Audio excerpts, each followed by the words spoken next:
Magandang tanghali, Pilipinas! Unang araw ng Hunyo at unang araw din ng GCQ at MGCQ sa mga lugar sa Pilipinas. Umpasahin po natin ang press briefing natin sa mabuting balita. Nakauwi na po ang mahigit 24,000 nating kababayang OFW sa kanilang mga tahanan. Matatandaan na nagbigay ng deadline ng ating presidente sa mga ahensya ng pamahalaan na aksyonan ang issue ng mga OFW na nasa mandatory quarantine. Ito ay matapos makarating sa Pangulo ang balitang may 1 o 2 buwan nang silang nasa Maynila nag-iintay ng kanilang test results at certificate of quarantine. Naka-flash po sa iyong screen ang breakdown ng mga OFWs na ating naihatid mula Mayo 25 hanggang Mayo 31. Dahil sa pinakita nating aksyon sa mga OFW, sumulat po ang Associated Marine Officers and Seamen's Union of the Philippines, the Associated Philippine Seafarers Union at ang International Transport Workers Federation na kumakatawan sa higit 1.5 million seafarers para magpasalamat sa ating Pangulo. Hayaan ninyong basahin ko ang ilang bahagi ng kanilang liham. The announcement made by your spokesperson Harry Roque on Monday that the government will use all government resources gives seafarers around the world renewed hope that they are not forgotten. Maraming salamat po sa inyo. Isa pang mabuting balita po sa ating mga OFW. Nagpapasalamat si Presidente Rodrigo Roa Duterte sa kanyang kamahalan King Hamad bin Isa Al Khalifa sa pagbibigay ng royal pardon sa 16 na Pilipino sa kaharian ng Bahrain. Para po sa kaalaman ng lahat, sumulat po ang ating presidente sa hari ng Bahrain para sa mga kaso ng ating OFW doon. Balitang IATF naman po tayo. Nakasaad po sa IATF Resolution number 41 na simula ngayong araw, 1 ng Hunyo hanggang 15 ng Hunyo, ang mga sumusunod na lugar ay mapapasailalim sa General Community Quarantine. Sa Luzon, ang probinsya ng Pangasinan, ang Region 2 kasama po ang probinsya ng Batanes, Cagayan, Isabela, Nueva Vizcaya, Quirino at Santiago City. Region 3, Aurora, Bataan, Bulacan, Nueva Ecija, Pampanga, Tarlac, Zambales, Angeles City, Olongapo City. Region 4A, Cavite, Laguna, Batangas, Rizal, Quezon, Lucena City. NCR kasama po ang Pateros. Sa Visayas naman po, ang mga GCQ areas ay ang Bohol, Cebu, Negros Oriental, Siquijor, Cebu City, Mandawi City, Lapu-Lapu City, lahat po ng mga ito ay nasa Region 7. Sa Mindanao, ang Zamboanga City at ang Davao City ang tanging GCQ areas. Ang mga lugar at mga probinsyang hindi ko po nabanggit ay sasailalim sa Modified General Community Quarantine mula 1 ng Hunyo hanggang 15 ng Hunyo. Bale, wala na pong lugar sa Pilipinas ang nasa ilalim ng ECQ at MECQ.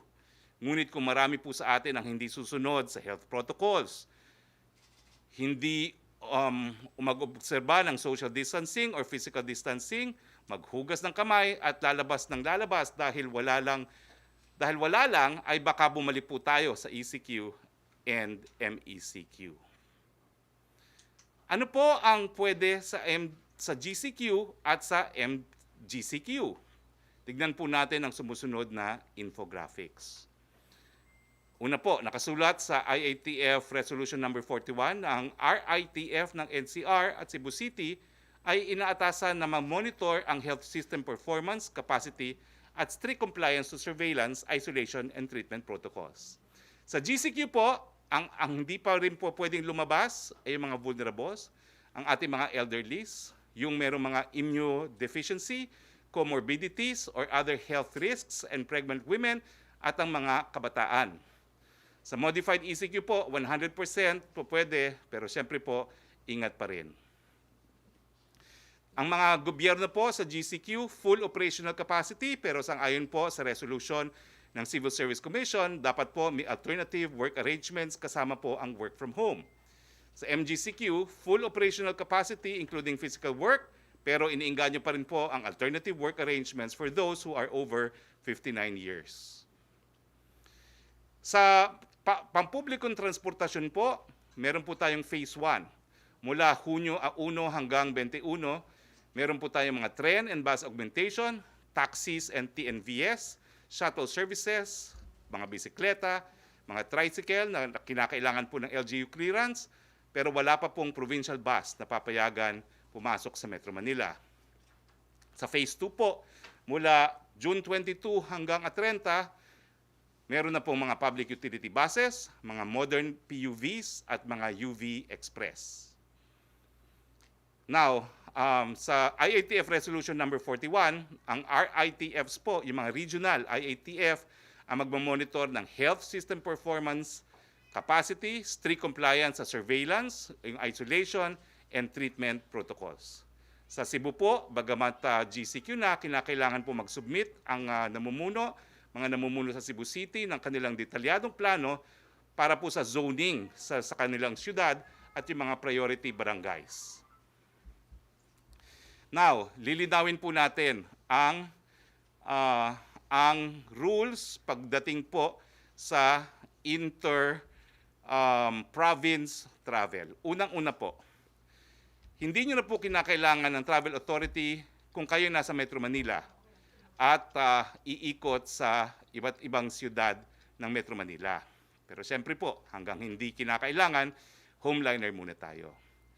Now, hindi rin po kinakailangan ng travel authority kapag merong medical and family emergencies, kung ang travel nga po ay sa loob lamang ng isang probinsya o sa loob nga ng Metro Manila.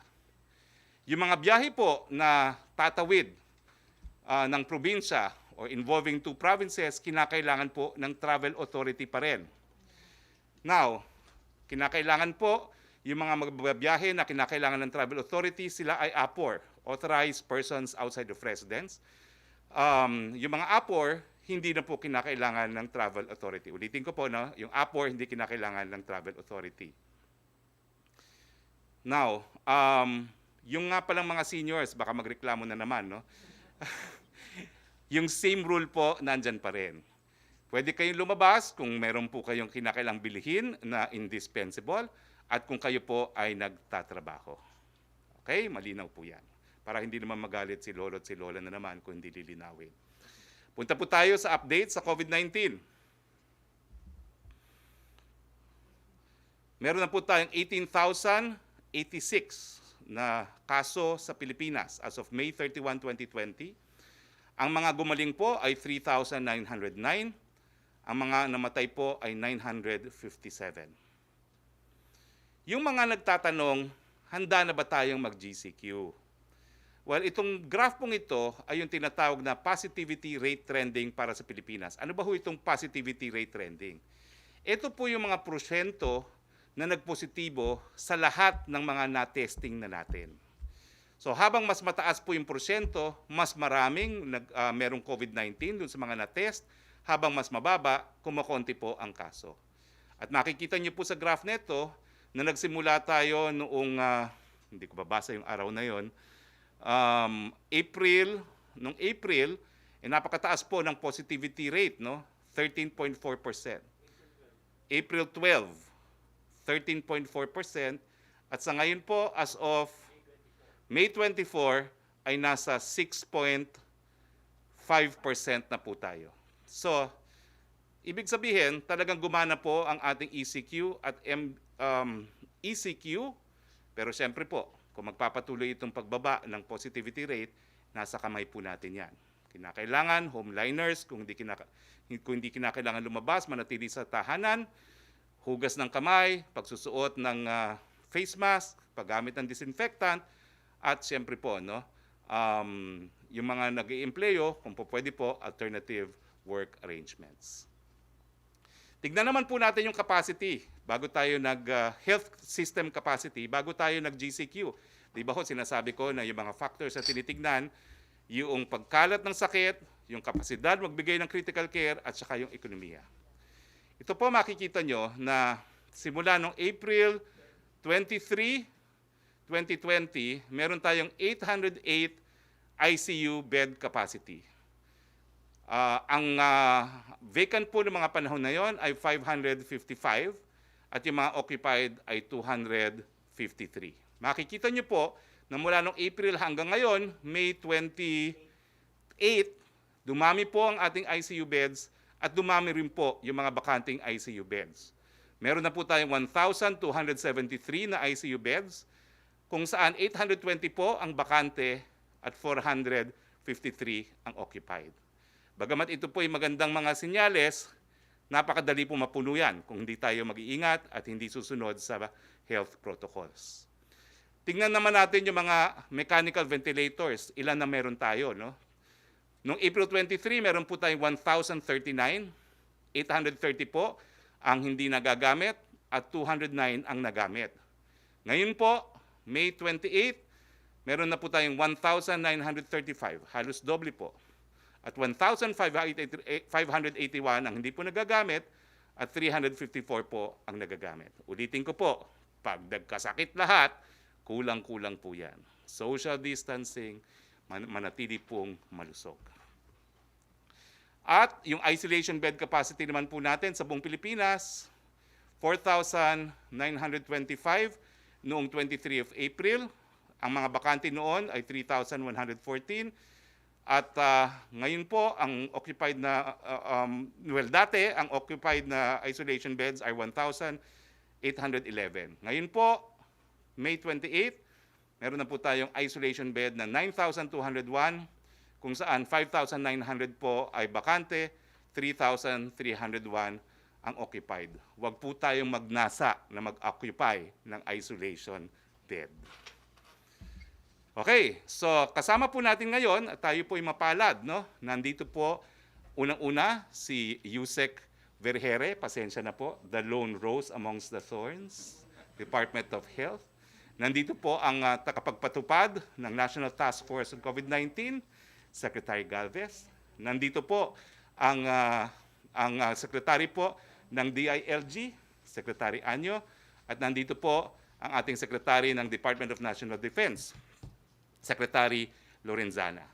So, simulan na natin ang pagtatanong. May presentation pala si Secretary Vergere. Yusek Vergere, you have the floor.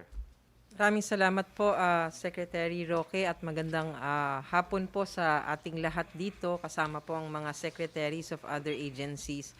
May ibibigay lang ho na konting paalala ang Kagawaran ng Kalusugan para sa araw na po na ito na nag-uumpisa tayo nitong GCQ dito sa Metro Manila. So ito pong unang ipinapakita namin sa slide, ito lang ho yung palagi ang pinapaalala natin sa lahat ng ating mga kababayan. Unang-una po, pag lumabas, wear your mask. Hindi lang po isusuot ang mask kung hindi isusuot po ito properly. Marami ho tayong nakikita, isinusuot pero nasa baba lang nila o di kaya bibig lang ang tinatakpan. So if you wear your mask, you wear your mask properly na kino-cover po parehong ilong at saka bibig. Physical distancing, napaka-importante. Alam po natin na ang transmission po ng sakit na ito ay maaring makuha through droplet infection and close contact. So kung hindi ho tayo susunod dun sa distance na kinakailangan, ay malaki ang probabilidad na maari tayong mahawa. Washing your hands is very important, and of course, disinfecting common surfaces. At yung huli po, yung symptom screening. Ito po yung ginagawa natin sa lahat ng settings natin, pati sa workplaces. Next, please. So ito lang ho yung ating mga kaso na atin pong nai-report na kagabi. At as sinasabi lang ho natin, gusto lang natin maintindihan ng ating mga kababayan, ito pong fresh and late cases na bagong klasifikasyon ng DOH. Bunsod po ito ng pagpapaigting namin ng validation process kung saan atin pong sinisigurado na hindi nagduduplicate ang ating mga kaso na ipinapasok sa ating mga datos. Ito pong fresh cases na to, ito po yung mga kaso na pumasok po sa ating datos within 3 days po nang lumabas ang kanilang resulta ng laboratorio. At ang late cases naman po is more than 3 days na lumabas ang kanilang resulta ng laboratorio at na-submit po sa atin sa DOH. So ang fresh cases po natin, pag tinignan natin, nanggagaling po yan sa daily submission ng ating mga laboratories. So pag tinignan ho natin, katulad kahapon, bakit 16 nga lang daw, tinatanong ng mga tao? Kasi po, ang nagkakapag-submit po sa amin kahapon ay 15 laboratorio lang. Ngunit wag ho tayo mabahala, nakausap na ho natin ang ating mga laboratorio kaninang umaga at binigyan na po sila ng instruction ni Secretary Duque to submit at once ito pong daily submissions nila para mabuo natin ang ating mga numero. The late cases are submitted based on the line list given by laboratories. Again, out of the 42 operational laboratories that we have right now, only 27 laboratories provided us with their complete line list. Kung atin lang pong makukumpleto ito pong mga backlogs for validation na sinasabi natin, ay atin na rin pong marereduce so that we can somehow approximate the total number of unique individuals tested with these confirmed cases that we have. Next, please. So ang pangatlo po, gusto lang ho namin ipaalala, bagamat nandito ho tayo sa panahon ng pandemya for COVID-19, wag ho nating kakalimutan ang importansya ng iba pa hong serbisyo ng kagawaran o ng pamahalaan. At wag ho nating kakalimutan na meron pa rin ho tayong mga non-COVID diseases. At ito po yung panahon ngayon na medyo kailangan ho nating pag-ingatan dahil maari pong tumaas ang mga kaso ng polio, ng measles at iba pa hong sakit sa ating mga kabataan. Kaya napaka-importante po na pabakunahan pa rin po ang ating mga kabataan kahit po nandito tayo sa gitna ng pandemyang ito. Next. So, yan po yung sinasabi natin. No? So, mag-iikot po ang ating mga healthcare workers para sa bakuna o di kaya maaari ho kayong pumunta sa ating mga health facilities at meron na ho tayong ginawang mga schedules dyan para po hindi nagsisiksika ng mga tao at para po hindi naman nagkakaroon ng increased rate of transmission kapag nagkaroon ng maramihang tao sa health center natin. So, yan lang po ang pinapaalala ng Kagawaran ng Kalusugan para nga ho, ngayong araw na to, first day for our GCQ in Metro Manila. Sec. Okay, maraming salamat, Yusek Vergere. Maricel Halili, TV5 on Skype. Please identify kung para kanino ang tanong. Magandang hapon po, Secretary Roque. Before I proceed po dun sa issue ng GCQ, may we ask you kung ano po yung naging purpose ni President Duterte sa pagbisita sa Davao over the weekend? And considering na na-relax na yung community quarantine, does it mean that the President will go back to his usual schedule na every week nang uuwi ng Davao? When do we expect him to come back to Manila and attend the IATF meeting? Well, unang-una po, 67 days pong nakulong sa Maynila si Presidente. Umuwi lang siya ng 3 araw nung isang linggo. So, syempre po, hindi sapat yung 3 araw niya. No? Pero ngayong siya po ay nasa Mindanao, hindi lang naman po siya nag-reunion. Tinitignan din po niya kung anong nangyari dyan sa Mindanao. At in fact, magkakaroon siya ng mga official functions sa Davao. Kasama na po ang pag-uulat sa Bayan at ang pagmi-meeting niya sa ilang mga miyembro ng IATF. Magaganap po yan sa Davao. So sir, sa Davao na po si Presidente makikipag-meeting via internet na lang po, Zoom? Pupunta po ang ilang mga miyembro ng IATF sa Davao para dun sa address at pagpupulong. When will this happen, sir? If I'm not mistaken, it will happen on the 4th. On the 4th, Thursday. Okay, thank you, sir. Sir, baka pwede po kay Secretary Anyo. Yes, please. Sir, kasi kanina, nakita po dun sa mga videos na kinuna ng media na sobrang dami ng mga passengers na naipit sa may Commonwealth area. It seems na medyo maluwag pa rin naman daw po doon sa MRT and other buses sa EDSA. But the problem is, wala daw augmentation from inner streets papunta doon sa mga major roads. So how do you plan to solve this? And do you think the government did the right decision to relax the community quarantine in Metro Manila given this situation? Maraming salamat sa tanong mo. Unang-una, ang ating DOTR Secretary, Secretary Artugade, ang siya pong namamahala dyan sa ating transportation. At ito po iniulat naman niya sa IATF. At nakita namin po na on the side of caution, importante talaga na i-observe natin yung mga protocol. Mahirap po kung bibiglayin natin. Kaya nga po ang una natin inilabas ay MRT, LRT at saka yung mga P2P buses para po maiwasan ng surge at ang pagkumpul-kumpul ng mga tao. At mula po dyan ay may mga adjustment na gagawin hanggang sa, I think if I'm not mistaken po, sa June 21 ay mayroong mga ilalabas din ng mga pampublikong sasakyan. So pacing by pacing po din tayo. Konting pasensya lang. Mahirap naman kasi kung bibiglayin tapos babalik na naman tayo sa ECQ na naman, mas lalo pong hindi tayo makakausad. So, konting pakiusap at pag-uunawa sa ating publiko at malalampasan din naman natin ito, maganda nga po nakarating na tayo sa GCQ. Sana ay huwag na tayong babalik sa ECQ or modified ECQ. Lahat pong yan ay ginagawa ng ating DOTR ang mga adjustment para naman po makatugon tayo sa pangangailangan ng publiko sa mga sasakyan. May dadagdag si Secretary Lorenzana. Magandang hapon po sa inyong lahat. Tungkol doon sa kulang na sasakyan, kaninang umaga, nag-dispatch yung Armed Forces ng 48 bases sa MMDA at sila yung nagdi-dispatch din kung saan kailangan.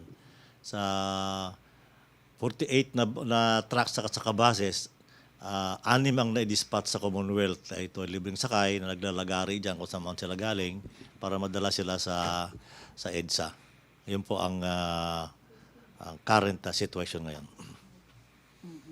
Sir, panghuli na lamang po maybe for Yusek Vergere and Secretary Roque about the accuracy po on the number of cases. Kasi although the DOH has already explained yung change doon sa system of reporting, some of the lawmakers still criticize the way of reporting, like Senator Ping Lacson is saying na it simply means na before the government is not being honest with the number. So ano po yung assurance ng accuracy ng number ngayon? Gaano pa po ba karami yung backlog? Hanggang kailan po natin makahabol to say na yung numbers na pine-present natin really reflects the current situation? Well, bago po sumagot si Yusek Vergere, may dadagdag po si Secretary Galvez doon sa tanong sa sasakyan. Kahapon po, nag-ikot po kami sa Metro Manila and then kasama ko po ang pamunuan ng NCRPO at saka po ng Joint Task Force NCR at nakapag-prepare po tayo ng mga sasakyan. Nag-usap na rin po kami ng DOTR at ang nakita po namin talaga yung medyo may problema lang talaga doon sa Commonwealth. Pero naayos na po ngayon dahil kasi ang ginawa po natin, yung ating reserve na bases doon sa PITX galing ng DOTR, ni-reinforce na rin po yun. Nagpulong na rin po kami ni GM Jojo Garcia at kung ano po ang mga magandang gagawin. So ngayon po nakakonect na po ang op center po natin ng MMDA at saka po ng ating NCRPO at saka yung ating NIC. So sa ngayon po minomonitor po natin ngayon at sa ngayon nag-normalize naman po. Okay, maraming salamat, Sec. Now, yung katanungan po, yung reporting ng figures, sabi po ni Sec Ping Lacson, dishonesty daw. Yusek Vergere. Yes, sir. Magandang hapon po. Simulat sa pool po, ang kagawaran ng kalusugan ay naging transparent. From the very start with our data, nakikita nyo po lahat po ng aming ginagawa. We have an open system, yung data drop, kung saan maaring tignan ng mga kababayan natin ang aming mga datos. Ito pong ginagawa natin ngayon, we have automated our system. That's why bumilis po yung validation system natin.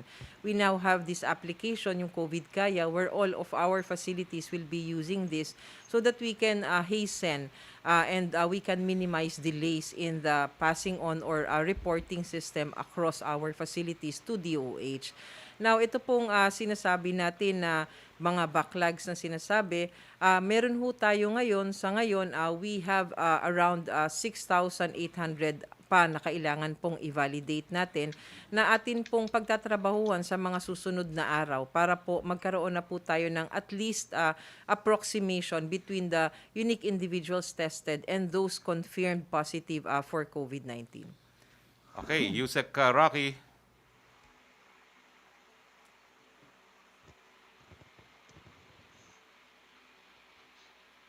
Na atin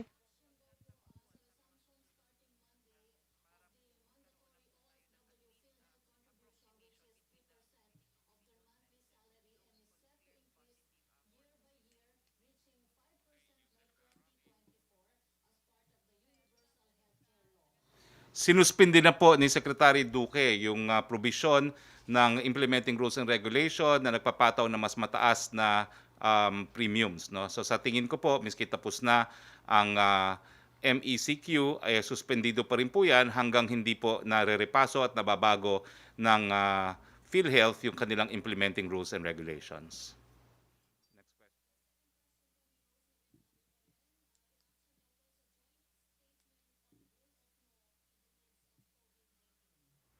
Well, we agree with the call for the rule of law. At kung ang tinatanong naman po ay yung kaso ni General Silas, tuloy po ang preliminary investigation ng piskal at tuloy din po yung proseso ng administrative case bagamat hindi pa po nasusumite sa Malacanang yung request for authority to proceed with the investigation.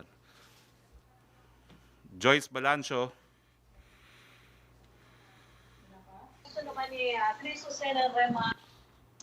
Secretary. Si Yusek ata, Marami daw po kasing drug pusher ang nagpigil na bumiyahe ng illegal na droga dahil madali silang mabubuko sa mga checkpoint. Bunsod na ipinaiira na quarantine protocol. Ano po ang hakbang na gagawin ng gobyerno para hindi po maka-score ang mga tao nasa likod ng drug trafficking na ito? siguro si Secretary Anyo. Maraming salamat sa tanong mo. Unang-una, yan ay atin ang pinag-isipan at in fact ay nakatulong nga po ang quarantine sa pagsukpo ng droga. In fact, ang ating pong crime ay bumaba ng 59%. From 11,000 po, i-compare natin yung period bago po nag-quarantine. No? I-compare po natin nung nakaraang panahon ay naging 4,000 na lang po yung ating crime volume. So yan po ay 59%. Kasama na rin po yung drugs dyan. At ang ating pong kapulisan at iba pang ahensya ay naghahanda habang tayo ay nagluluwag. Umasa po tayo na sisiguraduhin natin ang lahat ng measure ay ipatutupad natin, lalo na sa paglaban dito sa drugs. Malaki epekto din po ang pagkakaroon ng quarantine sa ating mga drug syndicates at in fact ito ay patuloy na binabantayan natin. So nakikita po natin na mas gumaganda nga po ang ating peace and order situation dahil sa quarantine na ating pinatutupad. At nag-a-adjust po tayo unti-unti. At ang maganda rin po rito ay dumadami rin po yung mga nagbo-volunteer sa atin na nagbibigay ng impormasyon. At ito rin ay isang paraan sapagkat sa matagal na panahon na hindi nakagamit ng droga yung ibang mga kababayan natin ay unti-unti naka-adjust din yung katawan nila. Maaaring sa susunod ay ma-get rid na nila yung paggamit ng droga sapagkat forcefully ay nagkaroon ng tinatawag na withdrawal. Sana po ay tuloy-tuloy ito at we will make sure po na lahat ng tamang programa at pagpapatupad ng batas ay gagawin natin para tuluyang mawala na rin ng droga dito sa atin. Yes, Joyce Balancho, DZMM.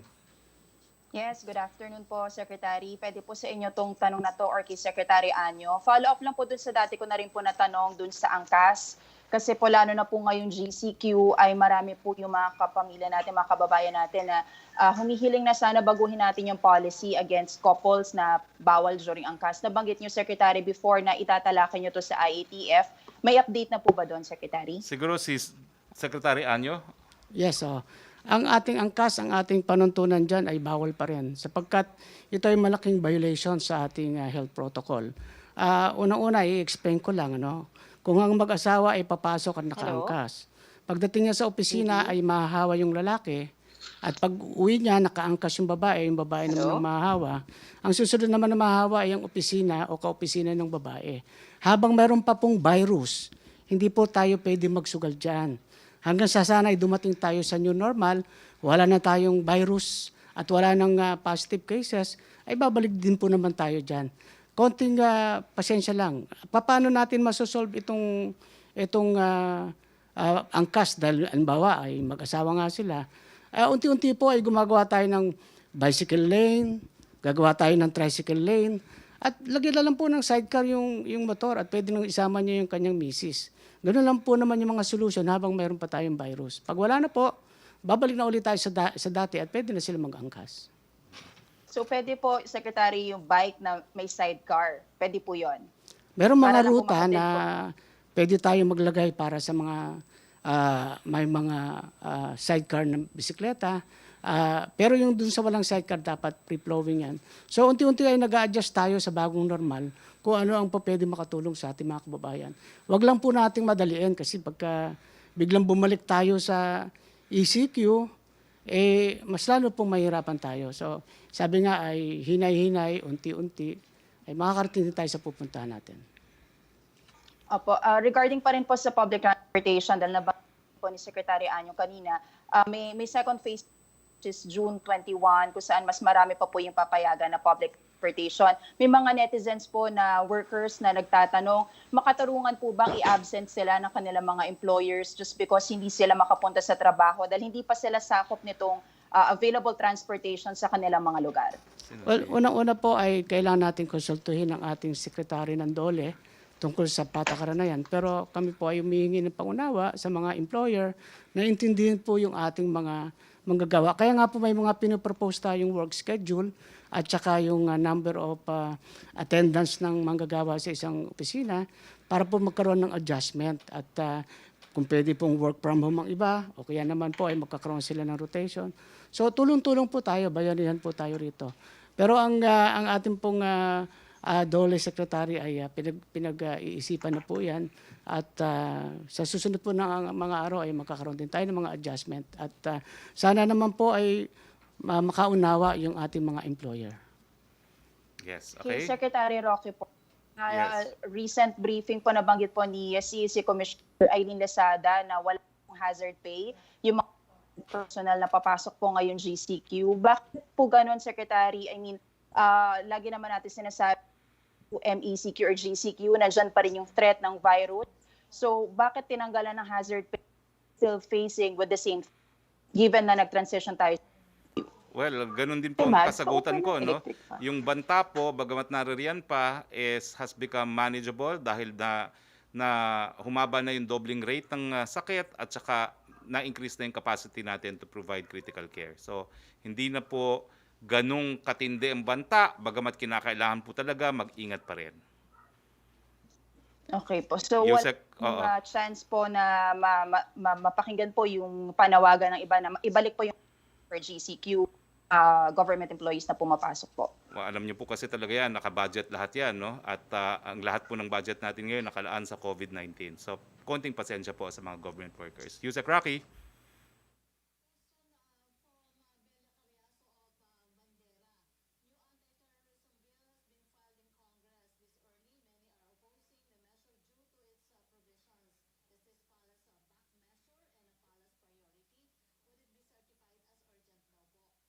That's actually a piece of legislation which was passed or being deliberated by Congress. No?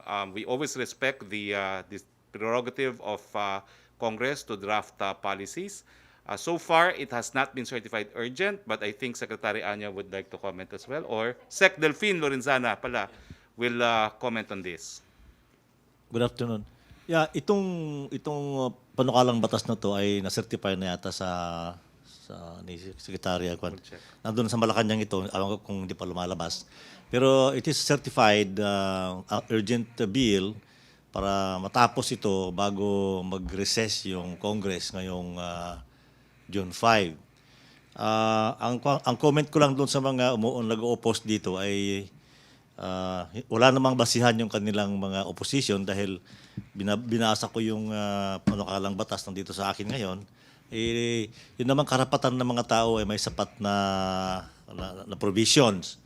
At saka yung mga law enforcement agencies ay may sapat ding kaparusahan sa mga nag-aabuso. So, dapat tulang pangamba ang ating mga kababayan. Thank you. Secretary Anyo? Ito po namang bill na to ay talagang matagal na po itong pinag-usapan at matagal na pong hinihiling na maipasa ito sapagkat ito po ay talagang threat na nangyayari hindi lamang sa ating bansa, sa buong mundo. At itong mga terorista na to ay nagpaplano din yan kahit tayo ay naka-quarantine at nandito tayo sa problema ng COVID.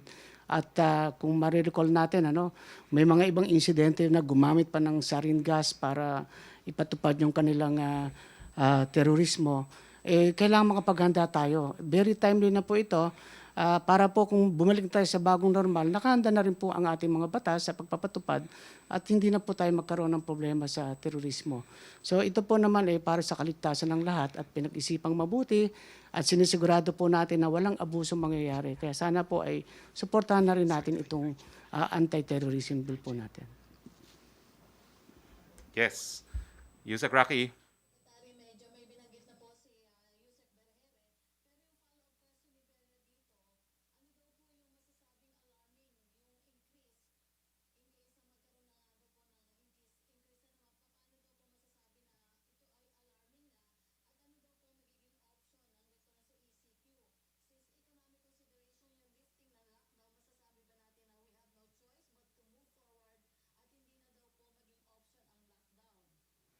Yusek Vergere? Yes, sir. Yun pong ating sinasabi na mga indicators na ginagamit para makapagrekomenda po tayo, para magrekomenda ang IATF sa ating presidente ay yun pong case doubling time and the critical care utilization rate. Yan po yung dalawang binabantayan natin ngayon na mga indicators para masabi natin kung kinakailangan natin uli na magkaroon ng stricter measures. So when we say na kailangan pa ba natin mag-lockdown o hindi, ang option po ay lagi na andyan, no? Hindi po yan mawawala dahil nga po gusto nating protektahan ang ating mga citizens. Kung dumating tayo sa punto na ang mga case doubling time natin ay ulit na bumilis ang pagdoble ng kaso at nakikita natin na na-overwhelm po ang system natin, maaari pong magkaroon ng ganyang desisyon ng ating gobyerno. Secretary Galvez and then Secretary Anyo. Sa ngayon, meron tayo pinapatupad sa localized natin na pag sa COVID. Nakita natin meron na tayong tinatawag na yung zoning concept na yung lockdown natin, nilo-localize natin. So para at least ang mga yun, ang gagawin natin, meron tayong tinatawag na rapid response kung saan magkakaroon ng mag-uusbong ng new cases. Nila-lockdown natin ang isang building, nila-lockdown natin yung isang block, nila-lockdown natin ng barangay. At ginagamit din natin yung mga provisions ng ECQ at saka GCQ doon sa mga lugar po na yon. So, tinignan po namin ito para at least ang nakikita natin, continuous balancing ng ating health at saka yung economy. At nakikita namin na itong localized fight against COVID is mas maganda. Kasi nakikita natin, mag-segmented ito at saka ito tinatawag na surgical at saka tinatawag nating mas localized. Sec Anyo. Kailangan po ang tingin natin dito ay ang totality po, ang perspective natin, hindi lamang po sa iisang indicator.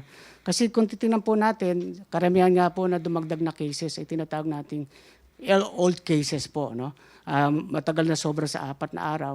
Pero pag tingnan po natin yung ating data sa mga namatay, ngayon po ay 7 lang ang namatay, no? Ang huling ulat natin. Ang nakaraang araw ay 8, nakaraang araw ay 21, at wala po tayong nakikitang siksikan sa hospital.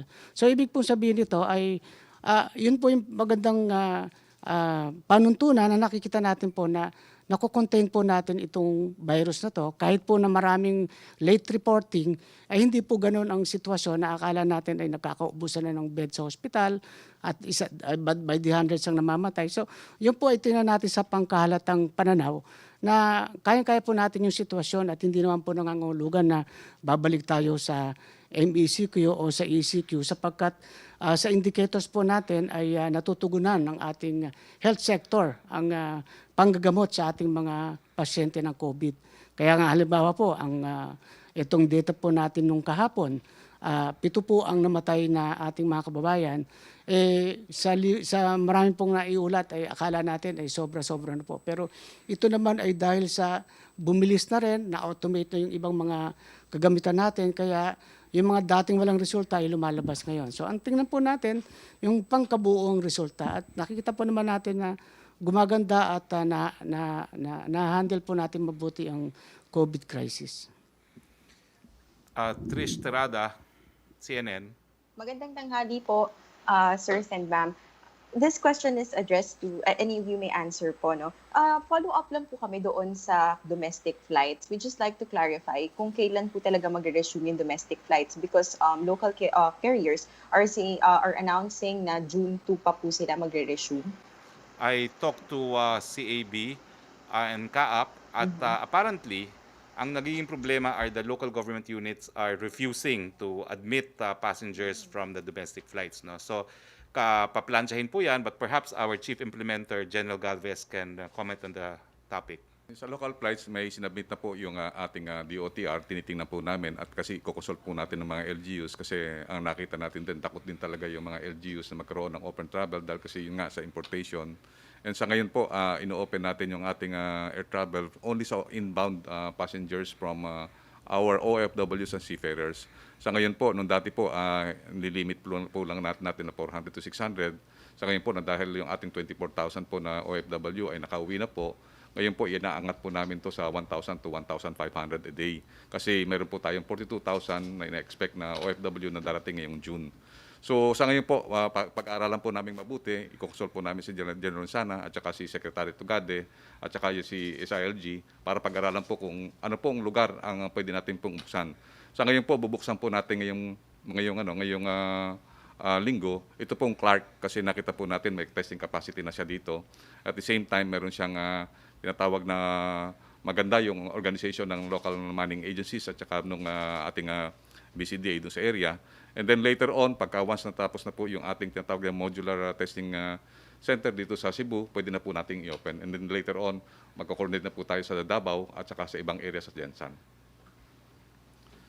Yes, next question. Okay.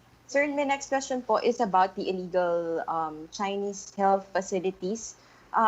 Sir, ito po bang pagkakaroon nung sunod-sunod po kasi yung pagkakahuli or pagkakadiscover nitong illegal Chinese health facilities, hindi po ba siya nakakaapekto doon sa real picture of the number of our COVID cases? Because from what we understand, hindi naman po sila nagko-coordinate sa local government units or even to our health department.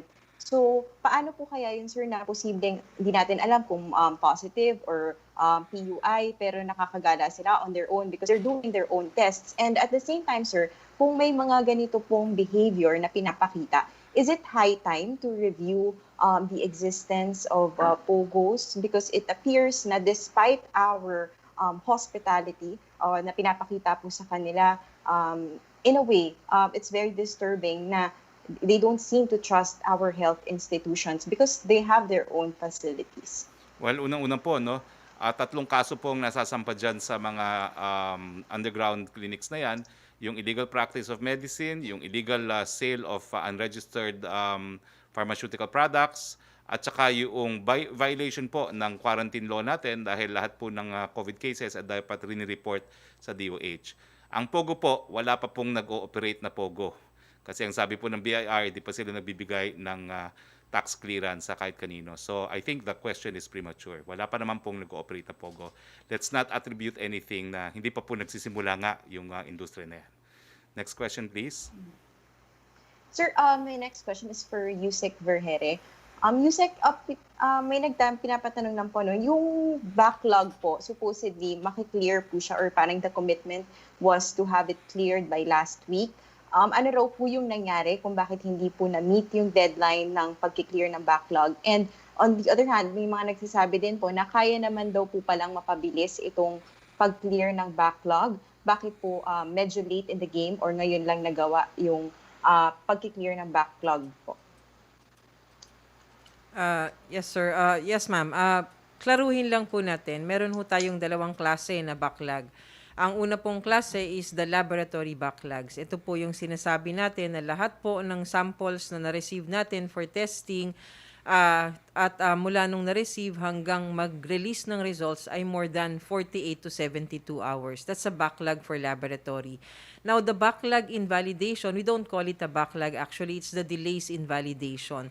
So this validation is we are trying to confirm the cases through the documents that are being sent to us, the case investigation form. So yung pinag-usapan po natin last week are the laboratory backlogs. We were able to reduce the backlogs from laboratory from 7,000 to I think only almost 500 last Friday. Unfortunately, over the weekend, the exhaust fan of the Western Visayas Medical Center, the exhaust system for their negative pressure room, nasira po uli. So this is again another unforeseen circumstance kung saan nagkaroon ho tayo uli ng maraming backlog because hindi po sila nakapag-test. And we are trying to address this already. So yun pong backlog natin ng una tayong nag-usap-usap ay na-reduce po natin yon. Ito na lang ho uli, meron na ho tayong mga bagong operational issues which again, nagbigay uli ng backlog sa iba nating laboratorio. Thank you. Yusek Also, Rocky. hindi po- Thank you, Trish. Yusek Rocky. From Eileen Saliping of Abante tonight, paano daw po yung payment holiday sa loans and credit card payments ngayon nasa GCQ na sa Metro Manila? Okay. Basta loans, the law will apply. Meron po tayong 30-day grace period. Ang pagbabayad ay beginning, kung ang date due po ay May 31, you still have 1 month grace period to avail of. Okay? So yung 30-day period, grace period under the law is upon lifting of the MECQ. Okay?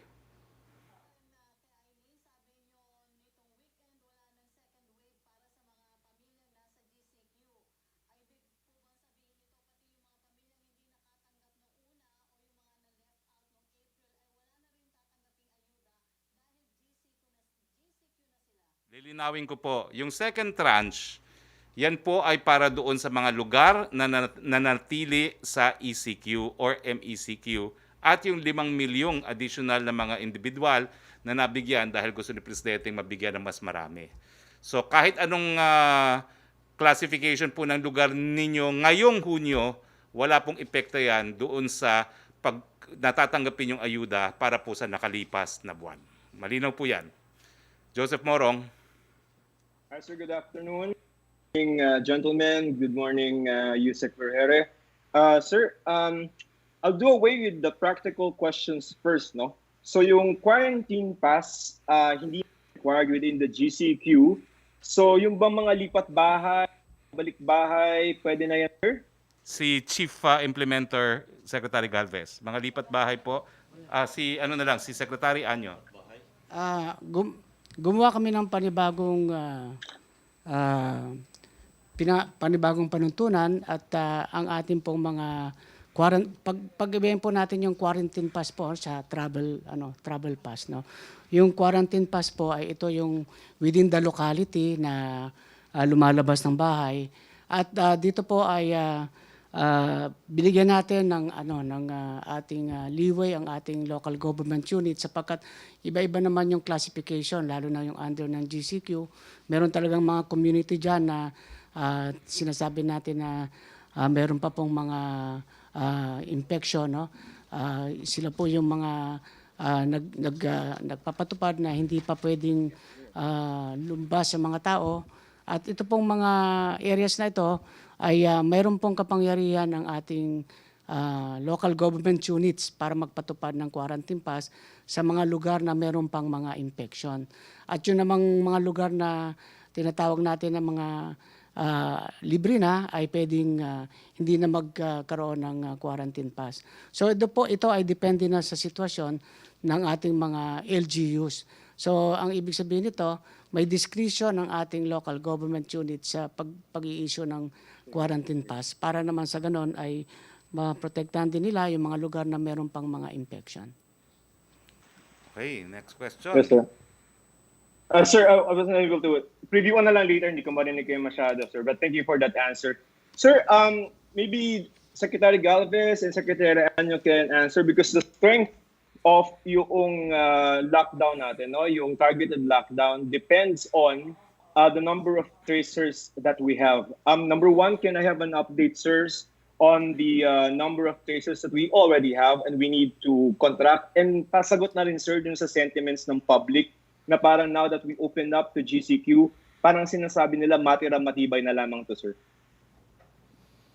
Sinong gustong unang sumagot? Sa tracer, sa issue po ng tracing, si Chief Implementer? Tracing siya. O tracing o DILG? Dahil DILG nagte-tracing. Go. Sa tracing po natin, ang overall natin ay maganda na. No? Umaabot na tayo sa 96% ng ating tinatawag nating contact tracing ability. No? Pero dito po sa Metro Manila ay nasa 76% pa rin tayo. Ano po ibig sabihin nun? Ay, ibig sabihin nun ay sa 100 positive, mayroon pa po tayong hindi natitrace na 24% at ito po ay kailangan natin pag-ibuyang mahanap sapagkat ang ating pong batas ay mayroong mga tinatawag na Data Privacy Act na hindi katulad po ng Vietnam, no? Ang Vietnam kasi lahat ng cases nila ina-announce sila sa TV, sa radyo at saka sa newspaper, no? Sa atin po may mga protection tayo kaya ang ating pong mga epidemiology surveillance units, ang ating Philippine National Police ay tuloy-tuloy. So ang ibig pong sabihin nito, dahil po may mga restrictions sa ganyan, ay kailangan pa rin po natin ng tinatawag nating GCQ at MGCQ. So pero sa ngayon po ay malaking improvement yung ating contact tracing. At in fact, because of contact tracing ay nag-improve yung ating sitwasyon. Pero ganun pa man, kailangan pa rin talaga natin ang kondisyon ng quarantine para naman po sigurado na hindi makalipat ang virus sa ibang tao. Si Chief Implementer, Secretary Galvez. Hindi naman siguro tama yung matira matibay dahil kasi talagang tinitingnan namin, pati nga kami nila DTI, umiikot kami ng mga nila NCRPO. Nakikita namin talaga yung mga tao naman talaga medyo sumusunod din sa atin. In fact, doon umikot kami sa mga malls. Alam natin yung SM North, doon kami kahapon. Akala natin na maraming tao na doon. Alam nyo, 20% pa lang ang pumupunta na tao dahil kasi malaki rin ang takot ng mga tao. And then nakakaawa nga yung ating mga business sector kasi talagang walang pumapasok sa kanilang mga stalls. So with that, nakikita rin natin na yung ating mga business sector, they're heightening up their strict protocols. Natutuwa nga kami kasi yung mga LGU natin sa Metro Manila, at saka dito yung yung mga business sector, mas mataas pa ang kanilang awareness talaga na even yung stricter pa sa IATF ang pinapatupad nila. So, ang nakita ko dito talaga ang concern ng mga LGUs at saka yung mga business sector, we are working together na at least yung transmission talaga ma-prevent. At the same time, yung pag-open ng GCQ will also put us some breathing space na magkaroon talaga ng economic activity, considering that more than millions of our workers are being affected by the lockdown. So yun po ang natin, and then we will localize yung lockdown sa mga barangays, sinasabi natin segmented at saka yung surgical, and we could have tinatawag natin na yung ma-prevent natin talaga yung tinatawag natin kinatakutan natin na magkaroon ng widespread transmission. So yung second wave po, talagang we are protecting our people na hindi po tayo magkaroon ng second wave. That's why yung testing capacity din ng Metro Manila tumaas na meron na po tayong 25 testing center po sa Metro Manila. Okay. Last question, Can I Joseph. Yes, sir. Can I go to Undersecretary? Go ahead. Yes, sir. Yes, go ahead, Gad. Ask your questions. Hi, good morning, ma'am. Ma'am, ang sinasabi niyo po na is 6,000 and then we now have 18,000. So kung i-add po natin to, meron po tayong 23,000, ma'am, na total number of possible infections in the Philippines is only 2,000. And another question is, hirapan daw kung ilang yung na hindi yata pinayagan ng DOH to install yung machine sa Western Visayas. Hirapan sila with the procurement and basically just movement of their initiative to mass test individuals. 2 questions, ma'am. Yes. Yes, Joseph. The first one would be, yun sinasabi mo na 23,000 because you're adding the validation delays to our existing confirmed cases. Ito ay hindi pa sigurado, no? Kapag bina-validate natin ang mga kaso, atin tinitignan baka may duplication, baka may mga erroneous input, so babawasin pa rin natin yan. So hindi talaga mo masasabi na pag in-add mo yan ay iyan yung magiging total mo na 23,000 plus. Mababawasan pa yan because of validation. Second would be the Western Visayas Medical Center na hindi tumanggap ng makina. Wala kami pang nare-receive na ganyang impormasyon. Although dito sa Western Visayas Medical Center at saka sa iba pa nating mga laboratory facilities, through our National Task Force, no, sila Secretary Galvez, nagkaroon na tayo ng mga kasunduan na meron na ho tayo mga tinutulungan, no, to expand our testing dito po sa mga vulnerable population across these different areas. Maybe Secretary Galvez can also add to this answer. Secretary Galvez. Pupunta nga kami doon sa sa Iloilo, and also galing din kami sa Cebu. In fact, itinataas natin yung level ng testing capacity doon. Naglagay na nga tayo ng 2 notch o tinatawag na automated machine doon sa Central Visayas, at doon po sa bandang Iloilo at sa Negros ay nagtatayo na rin po tayo ng laboratory. Kahapon nakausap na po namin ng Ayala Group at may tinatayo po sila ng parang yung sa Qualimed, yung tinatawag na mga civilian laboratories na itatayo doon sa bandang area ng Western Negros. Kaya po pupunta kami po bukas, titingnan po namin yung mga laboratories kung ano po ang mga kailangan pa ng mga tinatawag nating PCR machines, at saka magdadala rin po kami ng mga rapid test kits. Sir, hindi Okay. nahihirapan yung project. Yusek Rocky. Francis, ng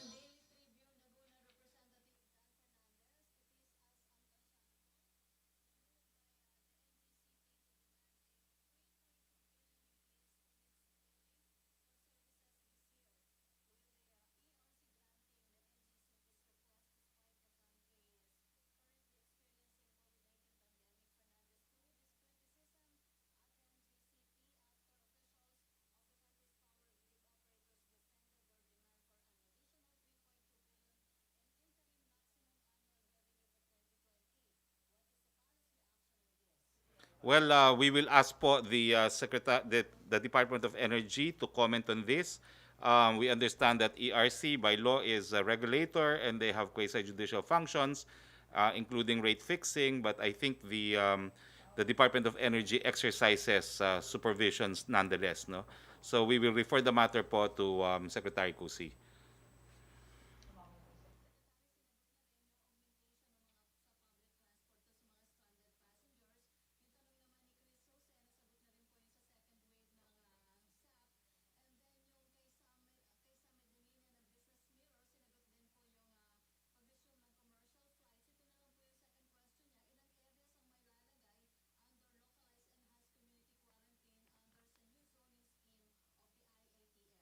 Yan po ay desisyon ng mga mayor.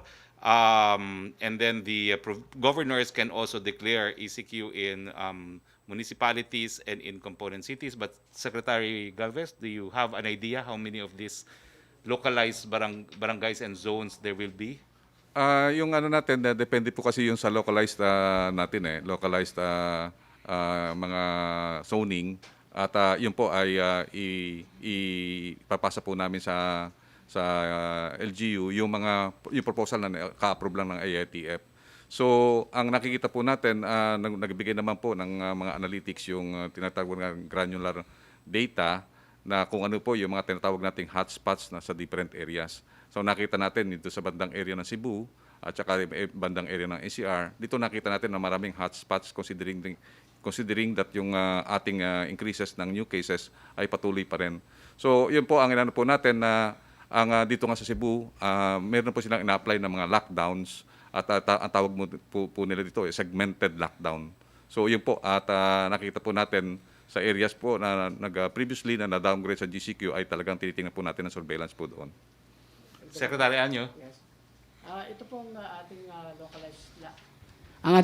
localized lockdown po ay iba-ibang antas. Meron pong isang barangay, merong isang subdivision lang o kaya ay isang building lang para lang mabilis na makontain yung infection. At ano po yung numerong binabantayan natin? Dapat po pag merong 2 pataas, dapat po ay ila-lockdown na natin yan para mas maliit, mas mabilis, mas madali nating mapipigilan.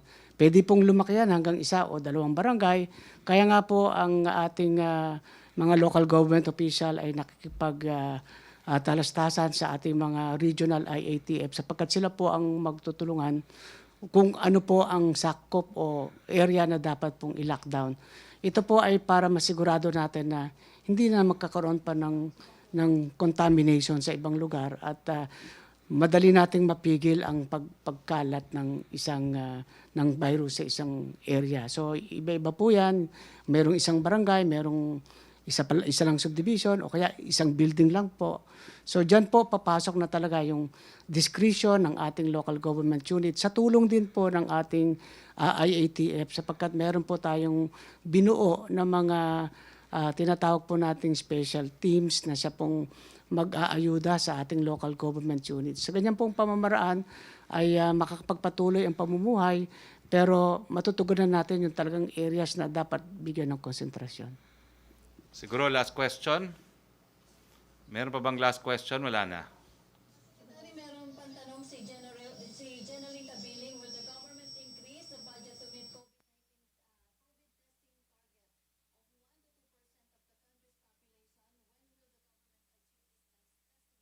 Naka-budget na po yan at lilinawin ko lang na yung mga areas na mataas ang kaso gaya ng Metro Manila, we seek to target up to 10% of the budget.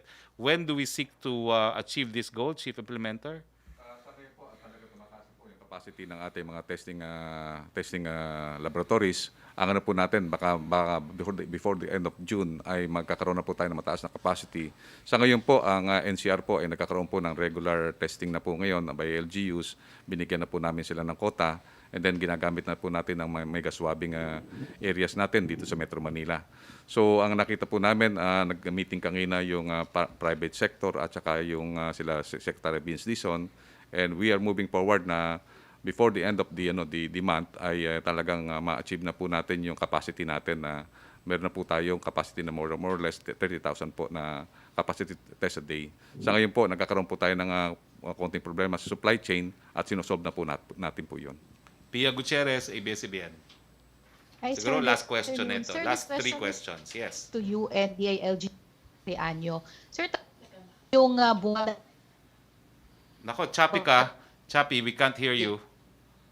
of We can't hear you. Hindi namin marinig, Pia. Pia, pakiayos yung audio, hindi namin marinig. Sir, to expedite this or will Wala kaming narinig, Pia. Si Melo Acuña muna habang inaayos natin ang audio ni Pia. Melo Acuña.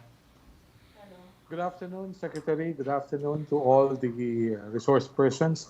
Isang tanong muna para kay Secretary Roque. Binanggit po ng pamahalaan na maaring gamitin ang mga himpilan ng radyo at telebisyon sa pagtuturo sa mga kabataan. May sapat po bang pondo ang pamahalaan para sa private radio and television stations sapagkat hindi mabubuhay ang mga himpilan ng radyo at telebisyon on tax credits? That's the first question. Well, meron po tayong PTV4, meron po tayong IBC13 at titignan po natin kung ano pa yung mga community channels na gagamitin ng DepEd. Pero sa tingin ko naman po, kung talagang kinakailangan yan, hahanap ng budget ang DepEd para dyan. Dahil marami naman po tayong matitipid dahil walang face-to-face classes, no? So, pwede naman sigurong ma-realign yung ilang pondo ng DepEd towards compensating yung mga community TV and radio stations na gagamitin natin para sa eskwelahan. Your next question, Melo? Yeah. Okay po. For Secretary Lorenza, ano po napipintong umuwing mga Pilipino mula sa Sabah sapagkat unvaccinated sila? Bang paraan ang Department of National Defense these people na makauwi sa Pilipinas dahil striktong programa ang Malaysian government? Yeah, meron tayong programa dyan, Melo. Ginagamit natin yung mga, kung kinakailangan nating sunduin sila doon ng ating mga aeroplano, meron tayong C-130s, kundi kaya barko ng Navy. So, inaayos lang natin through the Department of Foreign Affairs kung ilan itong babalik at saka inahanapan din natin ng mga quarantine facilities sa either sa Tawi-Tawi o hindi kaya sa Basilan. Opo. Okay. Huling tanong po for Secretary Anyo. Early, yung po bang DILG, nakilala na natin yung best and worst practices in local government units in their response to COVID-19 crisis? Thank you, Secretary. Yes, totoo yan. Meron na tayo nakita mga best practices at meron po kaming forum na isinishare namin yung best practices na ginagawa ng ibang LGUs para po makatulong sa ibang LGUs. As a matter of fact, ay ang mismo pong ulap, ang leagues ng provinces, ng cities, at saka ng municipalities. Tuloy-tuloy po yung talastasan namin. Meron po kaming tinatawag na ugnayan na talakayan through Zoom din. Almost everyday po yan at kaharap at kausap namin yung ating mga local government units na isi-share natin yung mga best practices. Ito rin po siguro ang isang dahilan kaya mabilis nakagraduate yung ibang municipalities na makapunta sa MGCQ. At until po ay ginagawa natin yan para ma-share. At malaking magandang programa sapagkat bumilis din po ang makikita po natin ang GCQ areas natin ay kukonti na lang at mas marami na ang ating MGCQ. At sana ituloy-tuloy na to sa bagong tinatawag nating new normal. So we continue to share experiences and learn from each other. Pia Gutierrez. Hi, sir. Sir, now? Sige, try mo uli. Go. Hello, sir. Yes, go ahead. We can hear you now. Yes, Go. sir. Okay, sir. Change location. This question is NDILG Secretary. Kasi tapos na po yung buwan tayo but we have yet to of the social amelioration. Ang sabi ng this is because the DAs have yet to complete liquidation reports. So we do not know. So ano po yung ginagawa na to expedite this? We expect the palace to, the DSWD to with the second tranche, tapos yung validation, lalo na't kay ng mga tao yung ayuda. No? Maraming salamat. Medyo choppy yung dating, pero sasabihin ko na rin yung aking kasagutan. Unang-una, ang ating unang tranche ay patapos na talaga, no? At konting-konti na lang at tuloy-tuloy pa rin yung mga ang problema lang natin talaga yung malalayong lugar, yung mga island. Pero yung dito sa mga within mainland, tapos na po tayo diyan. Kung titingnan po natin siguro nearing 100% na po tayo, and we are now preparing for the second tranche. At dito sa second tranche, ito nga hawak ko yung aming joint implementing guidelines na kung saan ay gagamitin na rin ng DSWD yung mga iba't ibang mode of payment, sapagkat nung sa SAC form, nakalagay po doon kung ano yung mga po pwede magamit na mode of payment. Kaya mas mabilis itong second tranche sapagkat magagamit na natin yung iba't ibang e-payment at e-cash arrangement.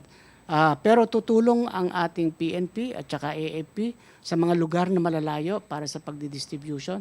At siyempre, ang participation pa rin ng ating mga LGUs. So, ang tuloy-tuloy naman din ang validation na ginagawa ngayon. Ibig sabihin, yung mga nakatapos na ay nagbabalidate na at nagpiprepare ng ating DSWD sa pag-distribute ng second tranche natin. And we will make sure na mas mabilis ito sapagkat combination na ito ng manual at saka ng e-payment. And at the same time, yung 5 million na sinasabi nating hindi nabayaran o hindi nabigyan nung first tranche, uunahin din po natin sila. At sa ngayon, ang iulat sa akin ay 4 million names na po ang na-validate namin, dito sa DILG, at ito ay pinapasa namin as we get it to the DSWD.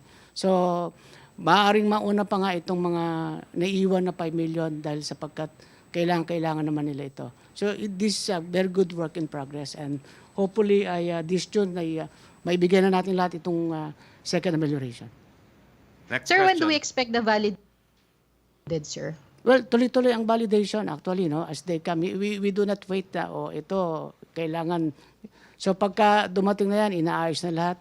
Now, we are going to sign the joint memorandum circular dito sa ating for the second tranche. At ito ay binubuo na iba't ibang probinsya. Then, tuloy-tuloy na talaga lahat yan. And hopefully, ito ay makapagsimula kagad tayo in the very soon. Last question, Pia. Yes, sir. Kay hingin ko lang din po yung sa recent statement, Special Rapporteur Calamar, she said that COVID-19 emergency measures in a country like Philippines could lead to increased state of violence of the police, particularly and the marginalized.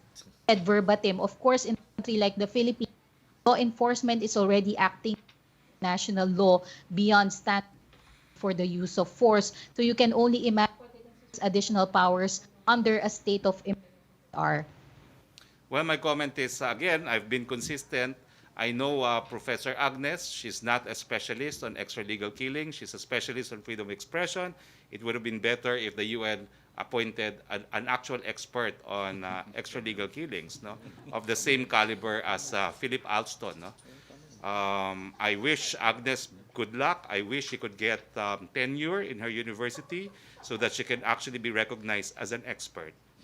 Now, I'd like to restate the rule in international law. The use of force is not prohibited by the state, provided it is necessary and it is proportional.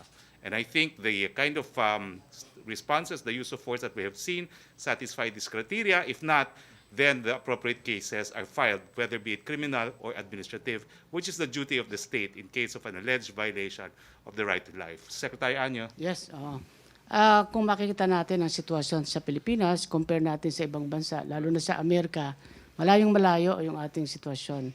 Mula nang nagsimula ang ating crisis, ay more or less mga 100,000 violators ang natala natin. At ang kinasuhan doon ay almost about 50%. Ay iba naman doon ay pinagsabihan lang at pinauwi naman. At itong mga talagang kinasuhan natin ay ranging of different cases. At ito naman ay talagang na kinakailangan. At makikita natin ang pagsunod ng ating mga kababayan sa batas ay maganda.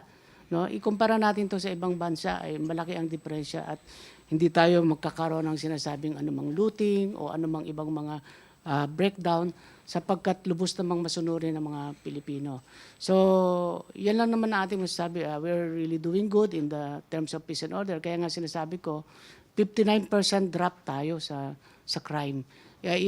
Sa tingin ko, yan lang isang magandang one of the many positives that we achieve during this crisis. And ang Pilipino naman ay lubhang disiplinado. I mean, talaga namang by nature ay disiplinado ang mga Pilipino.